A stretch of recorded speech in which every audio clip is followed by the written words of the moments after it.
దివ్యవాణి TV ప్రేక్షకులందరికీ యేసు నామములో శుభాలు తెలియజేస్తూ నా స్వరం యేసు కోసమే అనే దివ్యవాక్కు కార్యక్రమానికి మిమ్మల్ని అందరినీ ప్రేమతో ఆహ్వానిస్తూ ఉన్నాము.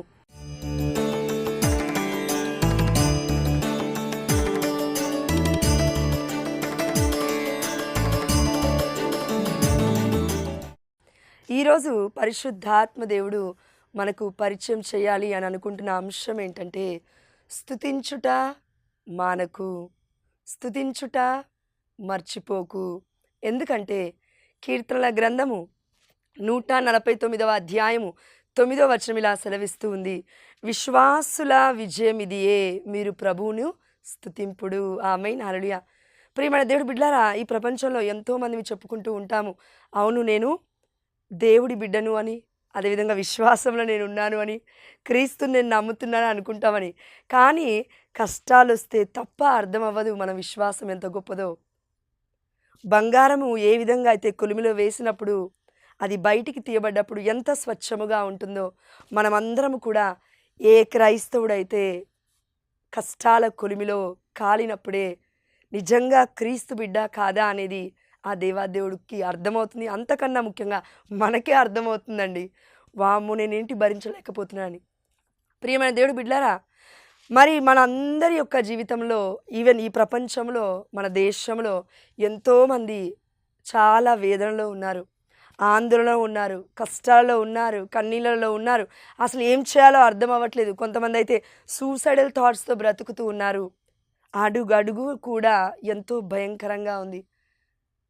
చూడండి, పరిశుద్ధమైన గ్రంథంలో కొత్త నిబంధనలో ఇలా ఉంది వాక్యము, నా రాకడ ఎలా ఉంటుందంటే పురిటి నొప్పులు, అంటే ప్రసవ వేదన వలె ఉంటుంది అని. ప్రియమైన దేవుడు బిడ్డలారా, రాకడ అంటే యేసుప్రభుల వారి యొక్క రెండవ రాకడ అని అర్థం కాదండి. ఏ బిడ్డ అయితే ఆ రోజు చచ్చిపోతుందో ఆ బిడ్డ రాకడ సమీపించిందని అర్థం. ఎందుకంటే తీర్పు దినములకి మనం వెళ్ళిపోతాం. పరలోక రాజ్యానికి వెళ్ళాలా, నరకలోకానికి వెళ్ళాలా అని దేవుడు డిసైడ్ చేస్తాడు. ఆ రోజు ఏదో యేసుప్రభుల వారు వచ్చే రోజు అని కాదండి దానికి అర్థం, మనం చచ్చిపోయిన రోజు. మరి ఇన్ని టెన్షన్స్ పెట్టుకొని, ఇంత ఒత్తిడి పెట్టుకొని, ఘోరమైన ఆలోచనలు పెట్టుకొని ఎప్పుడెప్పుడు చచ్చిపోవాలని చాలామంది చావు కోసం కూడా వెయిట్ చేస్తున్న ప్రజలు ఎంతోమంది ఈ రోజులలో. ప్రియమైన దేవుడు బిడ్డలారా, పునీతులు దేవుడు మహిమార్థమే చనిపోవడానికి ఆశపడ్డారు, ప్రయాసపడ్డారు, వెయిట్ చేస్తూ ఉన్నారు. ఎప్పుడెప్పుడు మా మరణం, దేవుడి మహిమార్థం ఎప్పుడు చనిపోవాలి అని. అంటే వారి రక్తాన్ని కూడా వారు ధారపోశారు. అందుకే పరిశుద్ధమైన గ్రంథంలో లేఖనాలలో ఇలా ఉంది, దేవాదేవుడు నీకును నాకును చెప్తూ ఉన్నాడు, మీరు ఇంకా రక్తము ధారపోసేంతగా నా కొరకు కష్టపడలేదు. కష్టాలు మనకి మంచిదే, మన పాప జీవితాల నుండి బయటికి రావడానికి మనకి మంచిదే. కన్నీళ్ళు మనకి మంచివే. ఒక్కొక్కసారి ఆ కన్నీళ్ళ యొక్క గొప్పతనం కూడా తెలుస్తూ ఉంటుంది. ఎందుకంటే ప్రియమైన దేవుడు బిడ్డలారా, మనుషుల ముందు మనం ఏడిస్తే మన కన్నీళ్ళకి వాల్యూ ఉండదు, ఉపయోగం ఉండదు. ఇంకా దానిపైన ఇంకో 10 మాటలు అంటారు. కానీ ప్రియమైన దేవుడు బిడ్డలారా, పరిశుద్ధమైన గ్రంథంలో, యెషయా గ్రంథంలో అనుకుంటానండి, లేదంటే కీర్తనల గ్రంథంలో మనం చూసాము, నీ నా కన్నీటి బొట్టుని దేవుడు తన బుడ్డిలో దాస్తున్నాడట. అంటే మన కన్నీరు ఎంత అమూల్యమైనదో చూడండి, దేవుడి యొక్క దృష్టి నుంచి, మానవుల దృష్టి నుంచి కాదు. అందుకే పరిశుద్ధాత్మ దేవుడు మనందరికీ చెప్తూ ఉన్నాడు, నువ్వు నేను ఈ కుటుంబాలు అన్నీ కూడా కష్టంలో ఉన్నాయి, ఆందోళనలో ఉన్నాయి, బాధలలో ఉన్నాయి, మరణ వేదనలో చాలామంది ఉన్నారు. అయితే ఇది సొల్యూషన్ కాదు, ఇది సమాధానం కాదు, ఇది దేవుడు నిశ్చయించలేదు, ఇది మన పాపముల ద్వారా మనమే కట్టుకున్నాము. మన పాపములకి వేతనమే మరణముగా వస్తూ ఉంది, మన పాపాలకే ఈ మరణ ఆలోచనలు వేతనముగా వస్తూ ఉన్నాయి. మరేం చేయాలి? ఇంకా ఎక్కువగా దేవుణ్ణి విశ్వసించాలి. చూడండి ప్రియమైన దేవుడి బిడ్డలారా, రోమీయులకు రాసిన లేఖ 8వ అధ్యాయం 28వ వచనం ఇలా సెలవిస్తుంది, నన్ను ప్రేమించు వారికి, నా చిత్తానుసారముగా పిలువబడిన వారికి సమస్తము సమకూడు జరుగునని మీకు తెలియదా అని యేసుప్రభుల వారు మనలందరినీ ప్రశ్నిస్తూ ఉన్నాడు. కండిషన్ ఉందండి ఇక్కడ. ఏం చేయాలంటే మనం నన్ను ప్రేమించు వారికి అనగా యేసు ప్రభుల వారిని ప్రేమించు వారికి, దేవుణ్ణి ప్రేమించు వారికి, దేవుడి చిత్తానుసారముగా పిలువబడిన వారికి కష్టాలు కన్నీళ్ళు ఉండవు అని చెప్పట్లేడు యేసు ప్రభుల వారు. కష్టాలుంటాయి, ఇంకా అవమానాలు ఘోరంగా ఉంటాయి. అందుకే మత్తయి సువార్త 5వ అధ్యాయము 3వ వచనం నుండి 11 వచనాలు మనం చూసినాం. దీనాత్ములు ధన్యులు, దైవరాజ్యము వారిది. శోకార్తులు ధన్యులు, వారు ఓదార్పబడుదురు. ప్రియమైన దేవుడి బిడ్డలారా, శోకార్తులు ధన్యులు, వారు ఓదార్పబడుదురు అంటే మనము ఎదుటి వాళ్ళ యొక్క ఎదుగుదలను చూసి ఏడవడం గురించి దేవుడు చెప్పట్లేడండి. దేవుడి గొప్పతనం చూసి, దేవుడు మహిమార్థమై మరణించాలి అని, దేవుడి యొక్క నీతి నిమిత్తము మన తప్పు లేకపోయినా 10 మంది మాటలంటారు, పడటం. మన తప్పు లేకపోయినా తిడతారు, పడటం. మన తప్పు లేకపోయినా, మన ప్రమేయం లేకుండా భర్త మనల్ని కొట్టినప్పుడు, లేదంటే క్రీస్తుని మనం పట్టుకున్నప్పుడు, సత్యాన్ని మనం పట్టుకున్నప్పుడు, జీవాన్ని మనం పట్టుకున్నప్పుడు, నిజమైన ఈ మార్గాన్ని మనం పట్టుకున్నప్పుడు, ఎవరైనా మనల్ని మంచి చేసినా కూడా హింసిస్తే అది నీతి నిమిత్తము చేసినట్లు.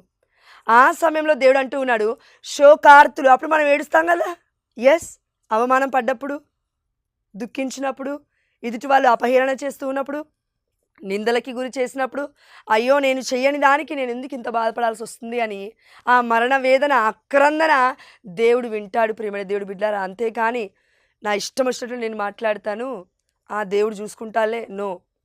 దేవుడు అంటూ ఉన్నాడు, దీనాత్ములు ధన్యులు, దైవరాజ్యం వారిది. దీనత్వం, ఎవరు ఎన్ని మాటలన్నా కూడా సైలెంట్గా ఉండడం. ప్రియమైన దేవుడు బిడ్డలారా, మనము యెషయా గ్రంథంలో చూస్తూ ఉన్నాము, 50 అధ్యాయం నుంచి చూస్తూ ఉన్నాము. నోరు తెరువలేదా ఏ ప్రేమ, బదులు పలుకలేదా ఏ ప్రేమ. మౌనముగా ఉన్నారు యేసుప్రభుల వారు. ఏ తప్పు చేయలేదు నీతిమంతుడు. మరి దేవుడే ఏ తప్పు చేయనప్పుడు, సిలువకి అంటగొట్టినప్పుడు, మరి మానవులమైన మనం అంతో కొంత తప్పులు చేస్తూనే ఉంటాం, పాపాలు చేస్తూనే ఉంటాం. నా పాపానికి క్రయ ధనముగా ఈ బాధ వచ్చిందేమో, ఈ యొక్క మరణ వేదనకి నేను గురవుతున్నానేమో, ఈ అవమానానికి కారణం అదేనేమో, ప్రభువా నాలో ఏం మార్చుకోవాలని మనము దేవుడి వైపు చూడాలి అని దేవుడు ఆశపడుతూ ఉన్నాడు. ప్రియమైన దేవుడు బిడ్డలారా, అందుకే పరిశుద్ధాత్మ దేవుడు అంటూ ఉన్నాడు, మరి ఈ యొక్క కృంగుదలకి కారణం ఏంటి? మనల్ని విడిచిపెట్టేశాడా? దేవుడు నన్ను మర్చిపోయాడా? దేవుడు నన్ను తృణీకరించాడా? ఇక నా జీవితం బాగుపడదా? ఇంక నా బ్రతుకు వ్యర్థమేనా? ఇలానే ఉంటుందా అని అనుకుంటున్న ప్రియమైన దేవుడు బిడ్డలారా, ఒకవేళ క్రీస్తులో మనం జీవిస్తున్నట్లయితే మనం గుర్తుపెట్టుకోవాల్సిన అంశం ఏంటంటే, విశ్వాసుల విజయం ఇదియే, మీరు ప్రభువును స్తుతింపుడు. ఆమేన్, హల్లెలూయా. ఏంటంట విజయం? దేవుణ్ణి స్తుతించుట మానకూడదు, దేవుణ్ణి మహిమపరచుట మానకూడదు, దేవుణ్ణి ఘనపరచుట మానకూడదు. అదే విశ్వాసులు చేసే అతి గొప్ప అంశము, అతి గొప్ప విషయం ఏంటంటే, బాధలున్నాయా, కష్టాలున్నాయా, ఏముండని నేను దేవుణ్ణి స్తుతిస్తాను, నేను దేవుణ్ణి మహిమపరుస్తాను, నా దేవుడి కోసం మరణానికైనా నేను సిద్ధమే అనుకునే వారిని, ఆలోచించే వారిని దేవుడు వెతుకుతూ ఉన్నాడు. ప్రియమైన దేవుడు బిడ్డలారా, చిన్న కష్టం రాగానే అమ్మో ఇక నా వల్ల కాదు, కొంచెం బాధ రాగానే అమ్మో ఇంక నా వల్ల కాదు, నేను చచ్చిపోతా పోయి. ప్రియమైన దేవుడు బిడ్డలారా, ప్రతి సమస్యకి సమాధానం చావు కాదు, మరణం కాదు. ఆల్రెడీ ఆ మరణాన్ని నుంచి మనల్ని దేవాదేవుడు కాపాడాడు. మనం చచ్చిపోకూడదమనే ఈ మొదటి మరణమే కాదు, 2వ మరణమైన ఆ యొక్క అగ్ని గుండా వెళ్ళకూడదనే, నరక లోకానికి మనం వెళ్ళకూడదనే యేసుప్రభువు వారు చెప్పిన మాట ఏంటంటే, సమాప్తమైనది. ఆమేన్, హల్లెలూయా.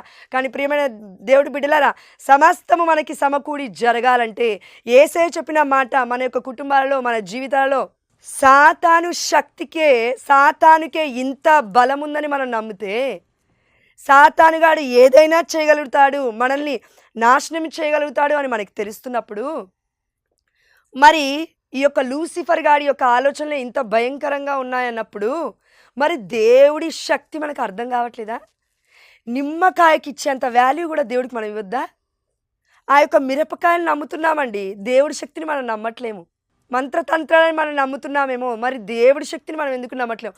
చూడండి, మనల్ని పుట్టించింది మంత్రతంత్రాలు కాదు, సాతాను రాజ్యము కాదు, లూసిఫర్ కాదు, మనల్ని సృష్టించింది సర్వశక్తివంతమైన ఎల్ షడ్డాయ్ అనబడుతున్న ఆది అంతమైన మొదటి కడపటి వాడైన ఇదిగో మన దేవుడే మనల్ని సృష్టించాడు.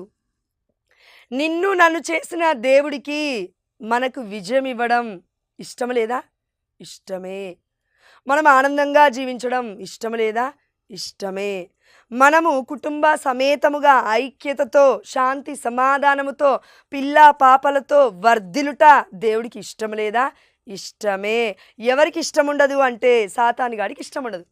అందుకే యోహాను సువార్త 10వ అధ్యాయం 10వ వచనం సెలవిస్తుంది, దొంగవాడు దొంగిలించుటకు, హత్య చేయుటకు, నాశనము చేయుటకు వస్తాడు, కానీ మన దేవుడు జీవమునిచ్చుటకు దానిని సమృద్ధిగా ఇచ్చుటకు వచ్చి ఉన్నాడు. ఆమేన్, హల్లెలూయా.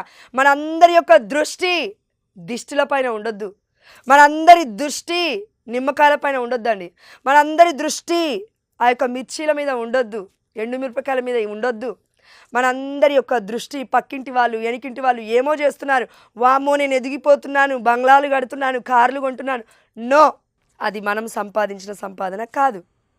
దేవుడి కృప చొప్పున, దేవుడి అనుగ్రహం చొప్పున, దేవుడు జాబ్ ఇస్తే జాబ్ చేస్తున్నారు మన భర్తలు, లేదంటే మన కుటుంబ సభ్యులు.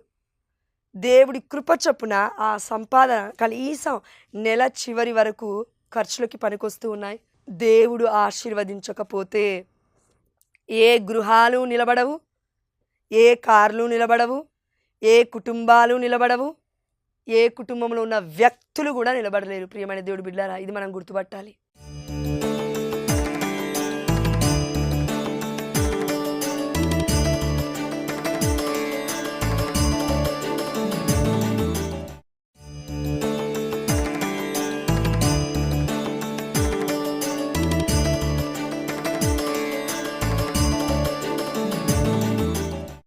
మనల్ని మనం ఆత్మస్థుతి చేసుకుంటున్నామేమో, పరిస్థితికి కారణం అదే.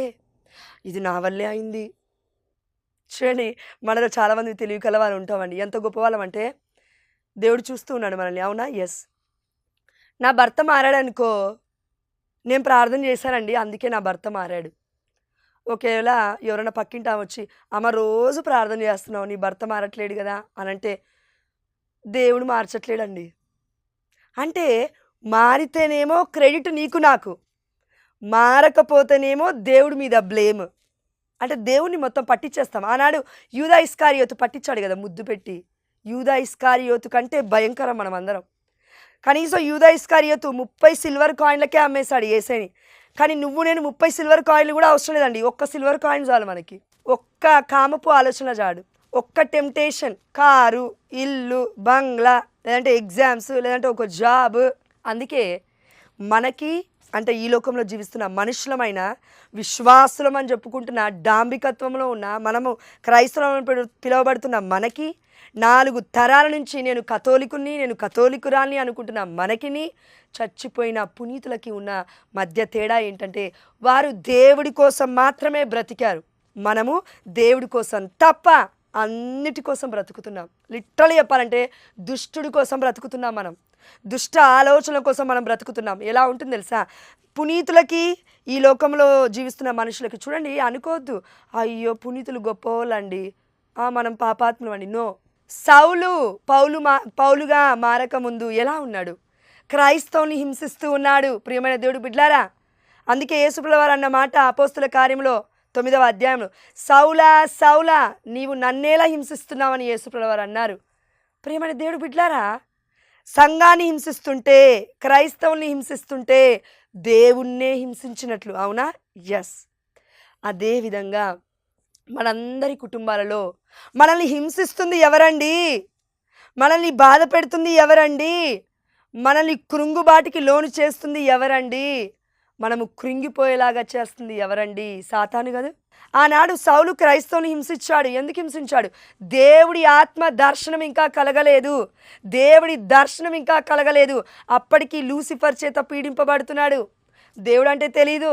అందుకే స్టెఫనీ యొక్క చావుని, మరణాన్ని కూడా ఆమోదించాడు అని పరిశుద్ధమైన గ్రంథంలో అపోస్తుల కార్యంలో 7వ అధ్యాయంలో మనం చూస్తున్నాం. ప్రియమైన దేవుడి బిడ్డలారా, ఇప్పుడు చెప్దామా? నిన్ను నన్ను హింసిస్తుంది దేవుడా, తప్పు కదా ఆ మాట అనడం. నిన్ను నన్ను కష్టాల పాలు చేస్తుంది దేవుడా, తప్పు కదా ఆ మాట అనడం. దేవుడు పరీక్షకి లోను చేస్తాడు, అంతేకాని శోధించడు దేవుడు. శోధకుడు, అపవాది, సాతాను, ఈ ఆలోచన మనకు లేకపోతే మనం బ్రతకలేం, దేవుణ్ణి ప్రేమించలేం, దేవుణ్ణి స్తుతించలేం. ప్రియమైన దేవుడు బిడ్డలారా, అంత మాత్రమే కాదు, అసలు మనము ఈ శోధన నుండి, ఈ వేదన నుంచి, ఈ బాధల నుంచి, వీటన్నిటి నుండి బయటపడాలంటే ఏం చేయాలి?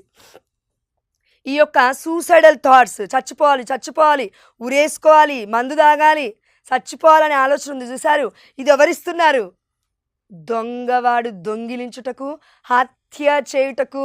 చూసారా, మనం ఏం మాట్లాడతామో ఏం చేస్తామో అది సాతానుగాడికి ఆహ్వానం, విరుద్ధముగా దేవుడికి చేస్తే. ప్రియమైన దేవుడు బిడ్డలారా, దేవుడు అంత మాత్రమే కాదండి, మరి దీని నుంచి బయటపడాలంటే ఏం చేయాలి? ఈ బంధకాల నుండి, ఈ శ్రమల నుండి, ఈ కష్టాల నుండి, ఈ ఇక్కట్ల నుండి, ఈ ఇబ్బందుల నుండి ఎప్పుడూ ఉంటాయండి. కానీ క్రీస్తు బిడ్డలు బయట ఎలా పడతారు? మార్గం ఉంది, యేసయ్యే ఆ మార్గం. సత్యం ఉంది మన దగ్గర, సత్యము తెలుసుకోవాలి. జీవపు మార్గం ఇది, నిర్జీవపు మాటలు కాదు ఇవి. ప్రియమైన దేవుడు బిడ్డలారా, మరి ఏం చేయాలి? నీకు నాకు ఎన్ని సమస్యలున్నా, ఇప్పుడు పుట్టినప్పటి నుంచి చచ్చిపోయేంత వరకు ఎన్ని సమస్యలు వచ్చినా మనం గుర్తుపెట్టుకోవాల్సింది ఒక్కటే, అదేంటంటే యెషయా గ్రంథము 43వ అధ్యాయము 21వ వచనము, ఆ జనులు నా స్తుతులను పాడువారు, వారిని నేను నా కొరకే సృజించితిని.